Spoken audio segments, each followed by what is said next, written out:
ser um conteúdo para muita gente, histórico, né? Porque, olha só, eu mesmo não sabia que eu iria entrevistar uma pessoa que passou por uma dor tão grande, com 2 crianças, capaz de transformar isso numa instituição para ajudar os outros. Isso é de arrepiar, assim, sinceramente. As pessoas não até teria essa perguntam, força né? toda. Porque hoje, eu vi até que você colocou lá que são 200 acidentes aéreos assistidos, hoje já são 300, tá? Você pode pôr aí seguramente. O Brasil tem muito acidente, né, Lídia? Vamos combinar. A gente, ultimamente, nós estamos com uma estatística que já tem aí seguramente desde a pandemia, infelizmente ela não baixa, a aviação cresce, mas infelizmente, mas também tem que entender que cresce muito a aviação. Não, para mim isso não pode ser desculpa para justificar acidente, né? Mas o Brasil tem um acidente aéreo a cada 2 dias. Nós temos uma estatística muito triste. É muito acidente. E a gente vem vindo ultimamente numa realidade, você está vendo aí, dias atrás. Foi assim, tem tido acidente toda semana. É impressionante. Os aviões menores, né? Aviação geral, mas são vidas. Mas, assim, são vidas, né? Você está perdendo uma pessoa, você está perdendo uma vida. Você está fazendo o sofrimento de uma família, você está vivenciando situações que depois você acompanha e você vai vendo que realmente tem uma série de questões que com certeza podia ter sido evitado.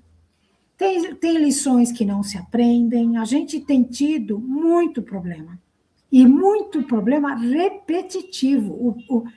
O triste disso tudo é que os fatos se repetem.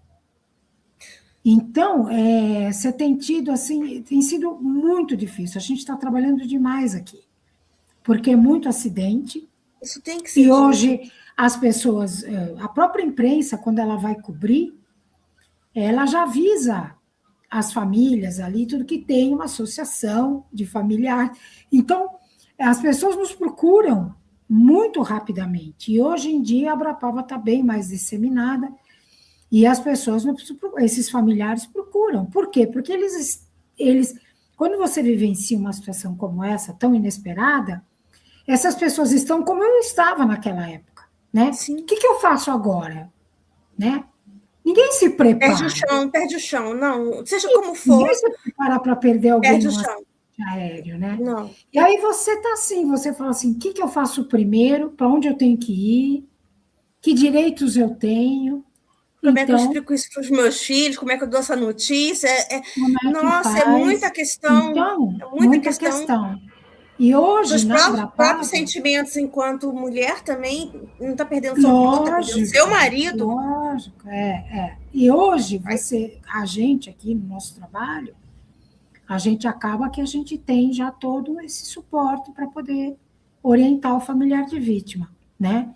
Inclusive, os especialistas em luto, a gente tem hoje uma boa relação com as seguradoras, então, às vezes a família, porque ela vem e fala assim, falaram de um reta, o que é reta? Lógico, o familiar de vítima não sabe o que é reta, que é o seguro, que seria o seguro obrigatório, né? Ele é um seguro obrigatório semelhante ao DPVAT, quer dizer, ele é aquele seguro pago, então, após o acidente. Ele é o primeiro suspiro para uma família que perde um provedor. É aquele dinheirinho reservado para isso, já vai direto, né? Porque, na verdade, hoje no Brasil, a média de um valor do seguro reta está por volta de R$100 mil. Mas R$100 mil hoje, você tem Brasil, lógico. Se a gente está falando de Brasil, você tem necessidades e necessidades. Se você vai falar numa cidade como São Paulo, com o custo de vida que tem aqui e tudo mais, R$100 mil, conforme a família, quantos dependentes tem, R$100 mil, você tá, porque você tem que dar entrada no inventário, que tem um prazo, você tem caro. Contas, você tem contas que chegam, que vão continuar chegando, independente do acidente. As contas estão lá, debaixo da porta, entendeu? E vida que segue. Para as empresas, a vida segue. E você, como é que você faz? né? Quer dizer, você precisa ter um respaldo.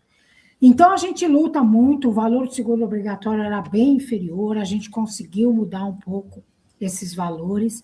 Mesmo assim, estamos defasados. Por quê? Porque Estados Unidos, você tem uma média, o que é o reta, entre aspas, né? Nos Estados Unidos, está por volta de 120 mil dólares.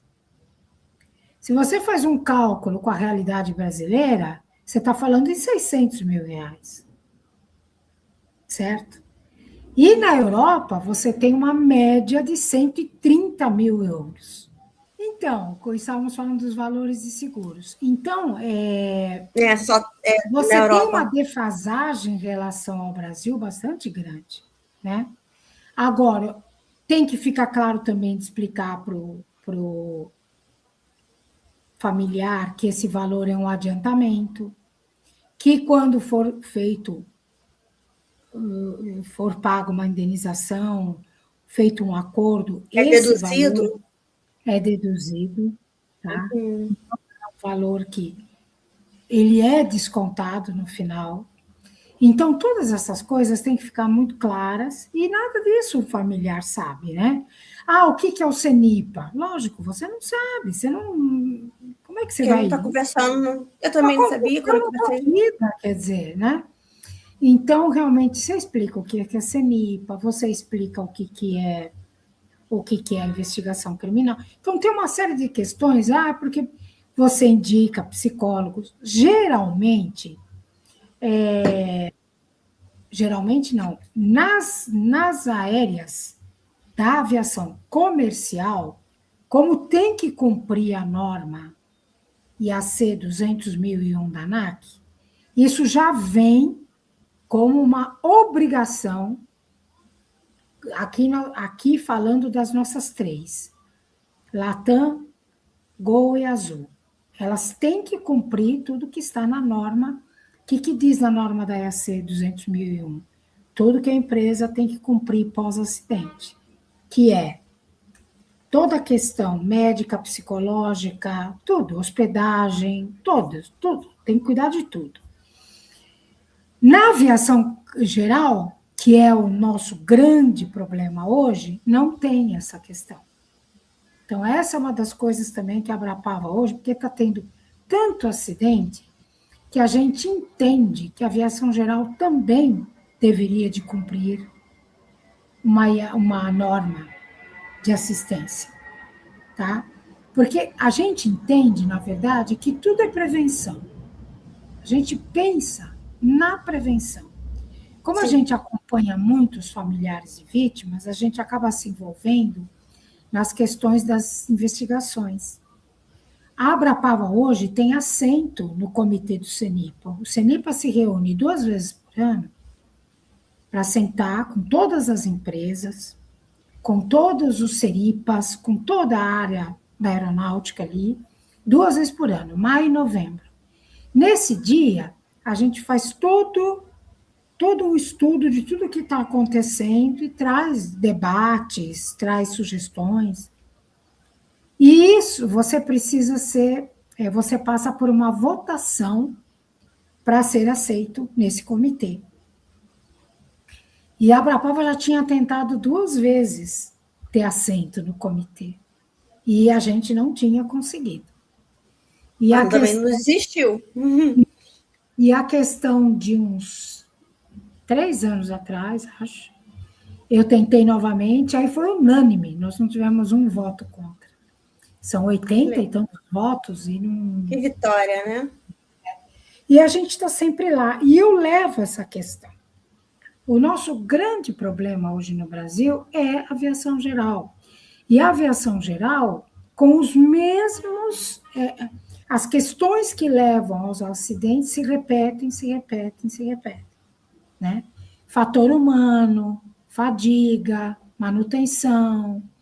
É sempre muito aquilo. E a gente fala, caramba, se relatório final de acidente aéreo traz as recomendações de segurança, né?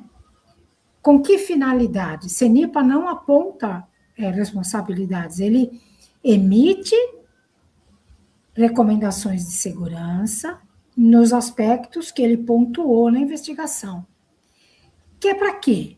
Que é para que elas sejam aplicadas, essas recomendações de segurança, para você fazer prevenção, que é a finalidade do CENIPA, é prevenir, né? Só que, infelizmente, a gente vê uma questão de vícios corriqueiros, entendeu?